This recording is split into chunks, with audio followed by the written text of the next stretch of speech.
Olá, bem-vindos a mais uma análise aprofundada. Hoje a gente vai mergulhar em alguns trechos de um livro chamado Autoridade Espiritual, do Watchman Nee. É um material, olha, que trata de uns conceitos bem fortes sobre autoridade divina, submissão e o que o autor vê como a natureza da rebelião. A nossa ideia aqui é tentar desembrulhar essas ideias principais, sabe? Tipo, por que essa autoridade é tão central para ele, de onde ela vem e como ele define rebelião, quais as consequências e o que significa, na prática mesmo, estar sob autoridade e também ser uma autoridade delegada por Deus. Vamos lá? Vamos sim. E olha, já para começar, tem uma afirmação que pode, pegar de surpresa. O autor diz que ofender a autoridade que Deus instituiu é, de certa forma, mais grave do que ofender a santidade de Deus. Mais grave? Como assim? A lógica que ele apresenta é que a autoridade representa Deus na sua posição, no seu lugar, digamos. Já a santidade teria mais a ver com os atos de Deus, com o caráter dele. É uma distinção bem marcante logo de cara. Entendi. E o texto busca base bíblica para isso, né? Cita Romanos 13, aquela parte que diz que toda autoridade vem de Deus, e Hebreus também, que fala que Deus sustenta tudo pela palavra do seu poder. E o Ney interpreta essa palavra do poder como sendo a palavra da autoridade de Deus. Então a base de tudo é que a estrutura de autoridade vem dele. Exatamente. A autoridade, para ele, é a própria representação de Deus agindo, sabe? Por isso que pecar contra essa autoridade estabelecida seria pecar contra o próprio Deus diretamente. É diferente, ele diz, do conceito de poder, que a gente veria mais nos atos de Deus, nos milagres, por exemplo. As autoridades que existem, quaisquer que sejam, foram instituídas por ele, segundo essa visão. E isso leva a outra ideia forte. A obediência acaba sendo colocada acima até de atos religiosos que parecem assim super corretos. O exemplo clássico que ele usa é o de Saul lá em 1 Samuel 15. Saul desobedece à ordem de destruir tudo dos amalequitas, né? Ele poupa o melhor do gado, dizendo que era para sacrificar a Deus. Isso. E a resposta de Samuel é demolidora, né? Obedecer é melhor do que sacrificar. Exato. Seguir a ordem recebida é a única forma de honrar de verdade a vontade de Deus. Aquele sacrifício de Saul, mesmo parecendo ter uma boa intenção religiosa, na verdade tinha ali a semente da vontade própria, né? A escolha pessoal dele acima da ordem direta de Deus. A submissão de verdade, pro autor, exige essa anulação do ego. E ele diz que só é possível para quem vive no Espírito. Isso me faz pensar na forma como o texto enxerga a oração de Jesus no Getsêmani. A ênfase não seria tanto na cruz em si, mas na submissão total à vontade do Pai. Aquela frase, não seja como eu quero, mas como tu queres, é vista como central. Sim. Para Nee, a morte de Cristo é o ponto máximo da obediência à autoridade divina, que é a própria vontade de Deus. A cruz, por si só, não era o absoluto. A vontade de Deus, sim, era absoluta. Jesus só aceita o cálice depois de confirmar que aquilo era a vontade do Pai. Isso demonstra, nessa leitura, a submissão suprema mesmo. A autoridade da vontade de Deus estava acima de qualquer coisa. Ok, então a gente tem essa importância imensa da autoridade e da submissão. Mas é o contrário. A rebelião. De onde ela surge? O texto vai buscar origem lá em Satanás, citando Isaías 14. A tentativa dele de usurpar a autoridade de Deus, de querer ser igual a Deus. A queda dele seria resultado direto dessa rebeldia contra a autoridade. E aí aquela distinção inicial ganha mais força ainda, sabe? A rebeldia, que ele entende como a violação do princípio da autoridade, é vista como algo mais fundamental, mais grave até, do que o pecado comum, que seria mais a violação da santidade, da conduta. Nossa! Ele chega a dizer que é possível, olha só, pregar sobre Cristo, mas usando o princípio de Satanás. Como assim? Usando a autopromoção, a independência, a rebeldia no coração, entende? O que Satanás mais temeria, segundo Nee, não seria nem a pregação sobre Cristo em si, mas a submissão genuína das pessoas à autoridade de Cristo. Ele até revisita a oração do Pai Nosso, Quando se pede livra-nos do mal, ele interpreta como livra-nos do próprio Satanás. E o final, pois teu é o reino, o poder e a glória, seria o reconhecimento máximo da autoridade suprema de Deus. E a queda de Adão e Eva lá em Gênesis também é lida por essa lente da autoridade, certo? A desobediência deles, Eva decide por conta própria, ignorando a ordem direta. E na leitura do Neil, a autoridade que Adão representava ali. E Adão, por sua vez, ao seguir Eva, desobedece diretamente a Deus. Exato. O ponto que o autor tira daí é que as nossas ações deveriam ser guiadas pela obediência ao que Deus falou, e não por aquele conhecimento do bem e do mal que veio da árvore. A queda para ele foi tipo transferir a fonte do que é certo e errado de Deus para o próprio ser humano. Para nossa própria cabeça, né? Exato, para nossa autonomia. Então a redenção seria justamente esse caminho de volta. Encontrar o certo e o errado de novo em Deus.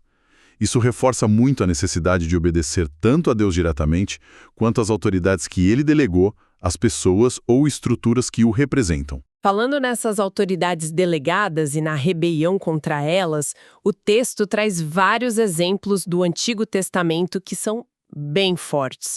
Um deles é o caso de Cão, o filho de Noé. Lembra? Noé se embriaga, fica nu na tenda e Cão vê o pai naquela situação. Isso. E o que ele faz? Em vez de cobrir o pai, ele vai contar para os irmãos. Pois é. A interpretação de Ni é que Cão mostrou ali um espírito rebelde. Ele não só viu a falha da autoridade, o pai, mas parece que teve um certo prazer nisso, em expor. Já Sem e Jafé, ao contrário, cobriram Noé sem nem olhar, mostrando respeito pela posição de autoridade, apesar da falha pessoal do homem. E a consequência disso no texto é a maldição sobre Canaã, filho de Cão. Exato, que nem interpreta como quem não respeita a autoridade que Deus colocou, de alguma forma, acaba sendo subjugado. O ponto central é esse, o respeito pela posição, pelo cargo, digamos assim, que Deus instituiu, mesmo que a pessoa que o ocupa fale. Outro caso tenso é Nadab e Abiú, filhos de Arão. Eles ofereceram fogo estranho e foram consumidos por Deus. O que seria esse fogo estranho na leitura de Ni? Olha, na leitura do texto, esse fogo estranho é basicamente servir a Deus por conta própria, com a própria iniciativa, o próprio entusiasmo, mas sem seguir a ordem, sem estar debaixo da estrutura de autoridade que Deus tinha estabelecido ali, que era Arão, o sumo sacerdote. Foi um ato de serviço, sim, mas fora da linha de comando divina, entende? Agiram por impulso, não por obediência à estrutura. Entendi. E ainda tem Miriam e Arão falando contra Moisés, né, por causa da esposa cusita dele, e questionando se Deus falava só através de Moisés. Isso lá em Números 12. Outro exemplo claro de rebelião contra a autoridade delegada, segundo Né, falar contra o representante que Deus escolheu seria como falar contra o próprio Deus. E o texto destaca a reação de Moisés. Ele foi manso, não se defendeu. Por quê? Porque a autoridade dele não vinha dele mesmo, vinha de Deus. A lepra que atingiu Miriam temporariamente é vista como o juízo divino por essa rebeldia. A lição que o autor tira é: a autoridade é a escolha de Deus, não tem a ver com mérito humano. E atacar essa autoridade é atacar a Deus. E talvez o caso mais chocante seja a rebelião de Coré, Datã e Abirão. Eles juntaram 250 líderes contra Moisés e Arão. E o argumento deles até parece fazer sentido, né? Pô, toda a congregação é santa, Deus está no meio de todos nós, por que vocês se colocam acima da gente? Exatamente, usaram a lógica, a razão. Mas Nebi interpreta isso como a mais pura rejeição da autoridade delegada por Deus e, portanto, uma rejeição ao próprio Deus. Essa rebeldia é chamada de princípio infernal. É tão grave que a terra se abre e engole os caras. Impressionante. O argumento que ele faz é que a obediência anda junto com a fé é necessária para entrar em Canaã, por exemplo. Já a rebeldia se apoia na razão, na lógica humana, que só conseguia ver os perigos do deserto, os gigantes. E olha como a rebeldia pega. Logo depois que Coré e os outros são julgados, a congregação inteira começa a murmurar contra Moisés e Arão. A resposta de Deus no texto é imediata e severa. E aí, para contrastar com tudo isso, vem o exemplo de Davi com Saul. É uma virada na narrativa, né? Davi já tinha sido ungido rei, era perseguido injustamente por Saul, que Deus já tinha rejeitado, mas mesmo assim, 2 vezes Davi tem a chance de matar Saul e se recusa, dizendo que não tocaria no ungido do Senhor. Esse Praunel é o exemplo máximo. Davi personifica a submissão ao princípio da autoridade estabelecida por Deus, mesmo quando a pessoa nessa posição está errada, está em pecado, está agindo injustamente. Davi colocou o respeito pela unção que Deus um dia deu a Saul, pela posição, pela autoridade, acima da própria segurança, acima dos seus direitos e até mesmo, olha só, acima da realização do plano de Deus para ele se tornar rei logo. Ele esperou o tempo de Deus, né? Exato. Ele separou a pessoa, o Saul falho, da posição, o ungido do Senhor. Isso mostra um entendimento muito profundo do que o Ni considera ser a autoridade divina. E o exemplo supremo de obediência, claro, é o próprio Cristo. O texto se baseia muito em Filipenses 2, Hebreus 5. Ele, sendo Deus, se esvaziou, virou servo, obedeceu até a morte. A leitura que Nif faz disso é fascinante. Ele chega a sugerir que Cristo começou a obediência dentro da própria Trindade, se submetendo voluntariamente à autoridade do Pai. E essa submissão para Cristo teria sido um ato mais profundo, mais custoso até, do que criar o universo. Por isso, para Ni, estar cheio de Cristo significa estar cheio de obediência. Hebreus até fala que ele aprendeu a obediência por aquilo que sofreu. E por causa dessa obediência, ele se tornou a fonte de salvação para quem obedece, com o objetivo final de estabelecer o reino de Deus. Como isso se conecta com a gente hoje? O texto liga isso direto ao papel da igreja. Da mesma forma que Cristo obedeceu para cumprir a vontade do Pai, a igreja deveria viver em obediência para quê? Para manifestar a autoridade de Deus e o reino dele aqui na terra. O Evangelho, nessa visão, não é só um chamado para crer. É um chamado para se submeter à autoridade de Jesus como Senhor. E essa submissão vale também para as autoridades aqui da terra. O texto cita Romanos 13, 1 Pedro 2, sobre obedecer aos governantes. Sim. A visão do Ni é que obedecer às autoridades civis que estão aí é, em princípio, obedecer a Deus. E resistir a elas é resistir a Deus. Mas aqui ele faz uma distinção que é super importante. Uma coisa é a submissão na atitude, o respeito pela posição. Essa deveria ser absoluta, mesmo se o governante for injusto. Outra coisa é a obediência na conduta, no que fazer. Essa seria relativa. Relativa como? Quer dizer, tem um limite claro. Quando a ordem da autoridade humana bate de frente e contradiz diretamente um mandamento claro de Deus. Aí vale o que está lá em Atos. Importa antes obedecer a Deus do que aos homens. Mas o texto frisa que isso é para casos de conflito direto com a lei divina. Não é uma licença para desobediência civil por qualquer motivo, sabe? Entendi a distinção. E essa mesma lógica de autoridade delegada se aplica dentro da família, esposas aos maridos, filhos aos pais, servos aos senhores, ele cita Efésios, Colossenses, e também dentro da igreja, né? Submissão aos líderes, dos mais jovens aos mais velhos, e até entre gêneros, baseado em várias passagens aí do Novo Testamento. Exatamente. Todas essas são vistas como estruturas de ordem que Deus estabeleceu. Por exemplo, a relação marido-esposa é apresentada como um reflexo da relação entre Cristo e a igreja.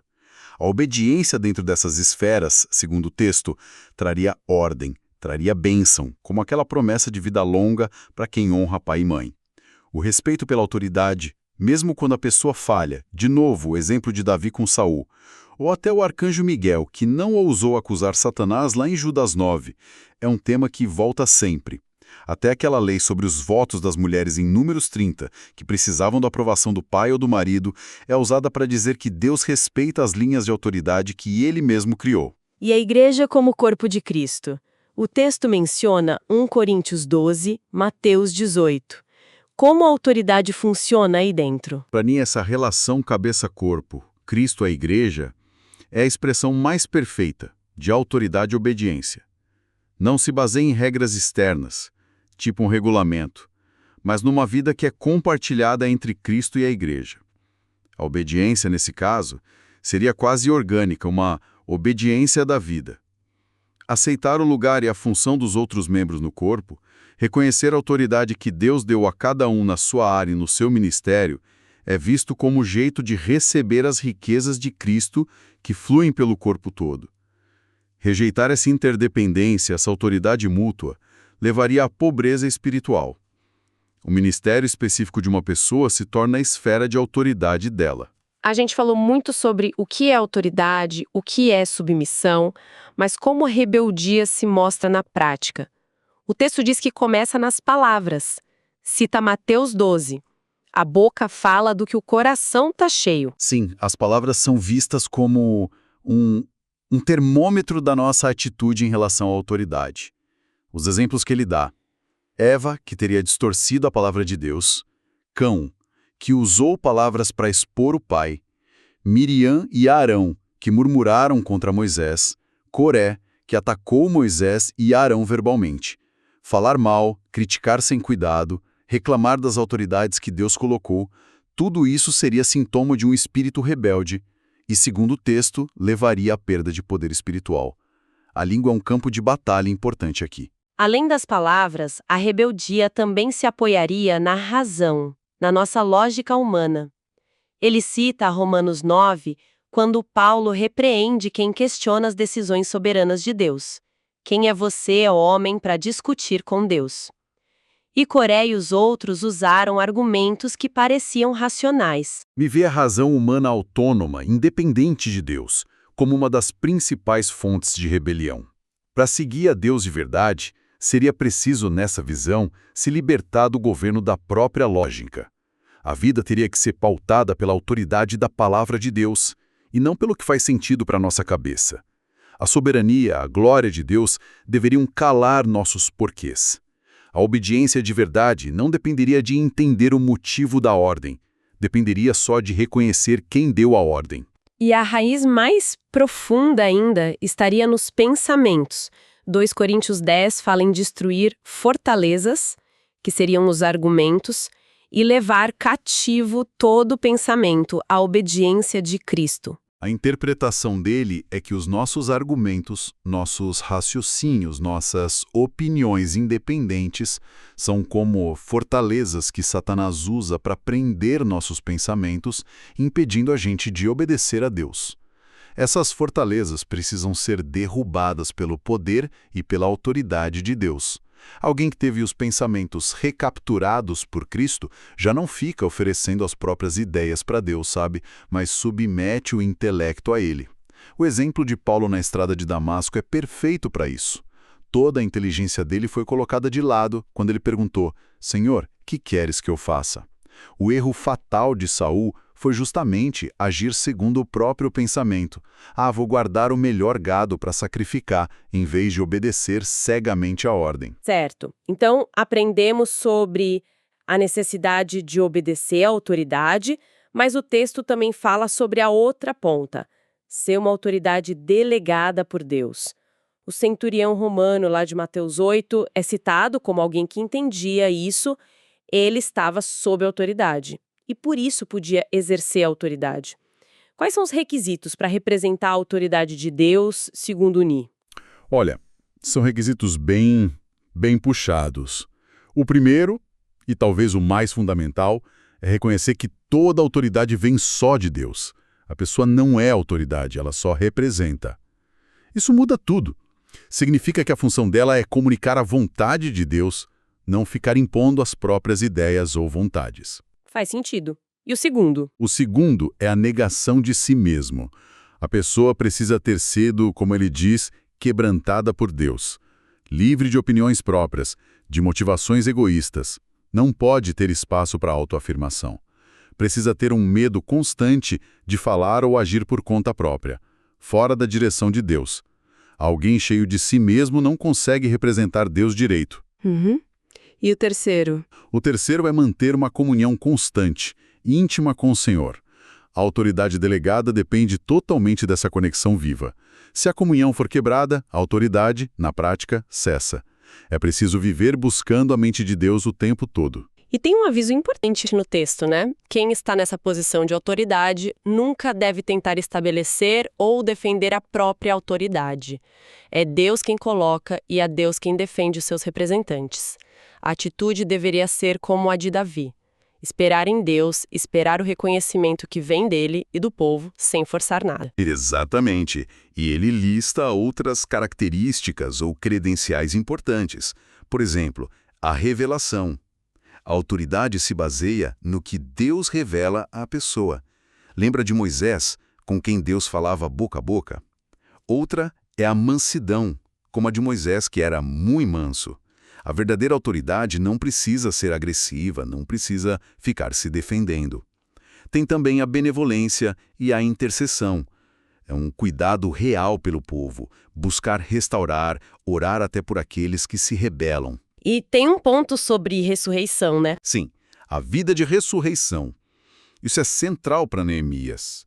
A autoridade espiritual não vem da capacidade natural da pessoa, do talento dela. Vem da experiência de morrer para o próprio eu e receber a vida que vem de Deus. O símbolo disso é a vara de Arão que floresceu, que estava morta e voltou a viver. Isso mantém a pessoa humilde porque ela sabe que a autoridade não vem dela. O ministério espiritual genuíno, baseado nessa vida de ressurreição, tem que vir antes da posição de autoridade. Entendi. E tem mais. Sim, quem exerce autoridade precisa permanecer sob autoridade. Ou seja, continuar submisso a Deus, buscando a direção dele sempre, como Davi fazia antes das batalhas. E, claro, o serviço. Totalmente diferente do modelo do mundo, que é dominar, a autoridade no reino de Deus se exerce servindo humildemente, foi o que Jesus ensinou lá em Marcos 10. Isso implica beber o cálice, que é a submissão total à vontade de Deus, e ser batizado com batismo, que é a morte do ego, para que a vida de Deus possa fluir através da pessoa. E, por último? Por último, a santificação. Representar a Deus exige uma separação, uma consagração, viver de um jeito que reflita o caráter de Deus, às vezes até abrindo mão de liberdades que seriam legítimas, para que a representação seja clara e ninguém despreze a mensagem por causa do mensageiro. E o texto sugere que isso muitas vezes implica uma certa solidão. Uau! É realmente um retrato bem exigente, tanto para quem está sob autoridade, quanto para quem exerce. Recapitulando assim bem rápido as ideias centrais que Ni traz nesses trechos. A autoridade de Deus é a base de tudo. A submissão a ela, seja direta ou através de quem ele delegou, é vital. A rebelião que aparece nas palavras, na razão, nos pensamentos, é o princípio oposto, ligado a Satanás e é algo muito destrutivo. E para quem é chamado a representar Deus como autoridade, as exigências são enormes. Humildade radical, morrer para si mesmo, depender totalmente de Deus, servir, viver em santidade. Qual seria, então, a grande implicação prática disso tudo? Olha, a implicação principal na visão do Ni é que toda a ordem no universo, na igreja, na vida da pessoa, depende desse alinhamento com a autoridade de Deus. Ele chega a dizer algo como: a fé é o princípio pelo qual a gente recebe a vida, mas a obediência é o princípio pelo qual essa vida tem que ser vivida. Qualquer tipo de desordem, divisão, caos, seria, no fundo, fruto da quebra desse princípio de autoridade e submissão. Isso deixa a gente com uma reflexão final, né? Talvez um ponto de tensão aí no argumento. O texto bate muito na tecla da submissão à estrutura de autoridade, mesmo quando a pessoa que representa essa autoridade falha feio. Noé, Saul. Davi é o herói justamente por respeitar a posição de Saul. Agora, se a gente leva essa lógica ao pé da letra, como é que alguém, seguindo esses princípios, conseguiria equilibrar essa submissão à ordem de Deus, representada na autoridade, com a responsabilidade de não ser conivente, de não compactuar com erros graves ou injustiças que venham dessa mesma autoridade? Onde fica essa linha? É uma questão bem complexa que esses textos levantam. Bom, agradecemos a quem nos acompanhou nesta exploração detalhada